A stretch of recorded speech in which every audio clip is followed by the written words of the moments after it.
Okay. And then at one point, there was a train ride that kind of took a twist. Yeah, so we take an overnight train, and I hung out with this dude, Igor. I hung out with him the entire trip. He was like my buddy. Like, we did a lot of stuff together.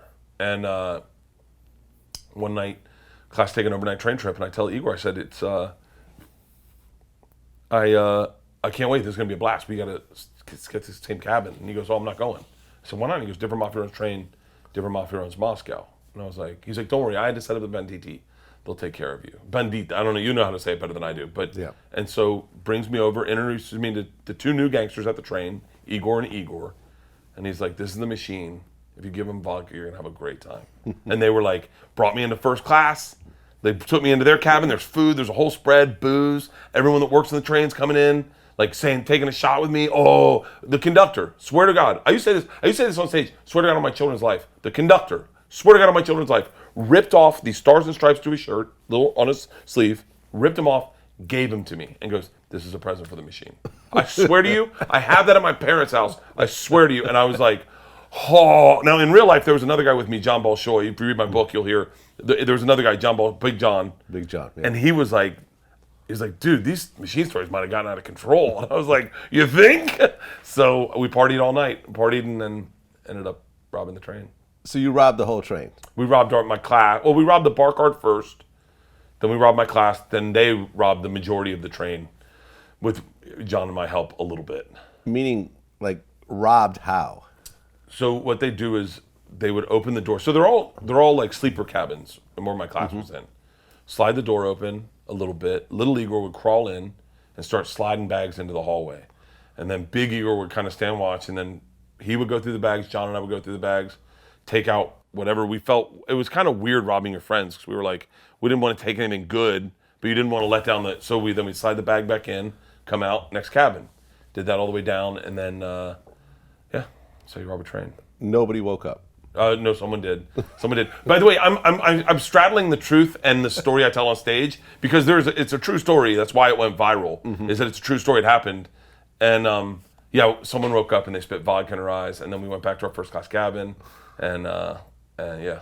Okay, and the police showed up afterwards. So we get to Moscow, and one of the teachers said they told the police, and the police were standing, talking to my whole class. I remember this so vividly.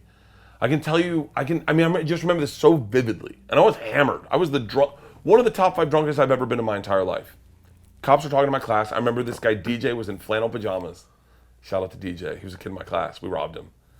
And they were talking to the cops, and Big Igor was like, I speak to police for both of us. Don't worry. Don't worry. His English was horrible. Walks out to the cop, spins him around, and just gets in his face, starts telling him his business. I don't know what he's saying, but he's just going off, pointing at me, pointing at John, and pointing, and then he points at me again, and the cop just looks at me and says, I don't even know. That's what I say in the joke. Get the fuck over here. So I walk over, and I get up to the cop, and he grabs me, and he looks at me, and he goes, so I understand you're the machine. So I am. He goes, tonight you party with us. And I was like, you being serious? And he goes, yeah. Tonight you party with us, yes? You like strip club? I was like, I fucking love strip clubs. I'm from Florida. Are you kidding me? So yeah, we went out. You partied with the cops this time? We ended up partying with the cops, yeah. And the mafia guys? No. Well, interestingly enough, I had to party with those mafia guys on the ride back to St. Petersburg. Okay. So they said to us when we're coming back, I think we're in trouble, right? I think I'm getting sent home. And my teacher comes into our room. Me and John shared a room, and she goes, we talked to everyone back in St. Petersburg, and they said, nothing really bad happened. So if you guys could just party with them again, you kind of kept them at bay. They had a good time with you. And now I'm terrified. I'm like in real life, I'm terrified. I mean, there's the legend of the story of the thing, but I'm telling you, I get to be very honest. I was terrified. I was terrified. Oh yeah, getting locked up in Russia. In the gulag? In the gulag, locked up abroad. Bro, this is like everything I heard. Sent to Siberia, maybe. Having to get a tattoo of a man's name on my cock? Like, the fucking, with tire? That's how they do tattoos. Dude, I know a lot about the Russian mafia now. That's how they do the tattoos with with melted tires. Oh, okay. Oh, yeah. I knew, yeah. And so, yeah, we partied, and then when we got back, this is a fascinating part. When we got back, we had a class meeting, you know, like, hey, you can't rob each other, you know, big class meeting. And Can't and I rob remember each someone other. had some people had some opinions, like this is bullshit. He should be in trouble. And Igor, my guy, just stood up and he was like, "Is everyone alive?" And they're like, "Yeah." And he's like, "No one's dead." And they're like, "Yeah." And he goes, "Then you should thank the machine, because you're in Russia. You're not in fucking America. This is a different fucking world." And he looks at me and he goes, "Paydyom." And I just got Let's up go. and I was like, "See you guys. I promise I won't rob you again."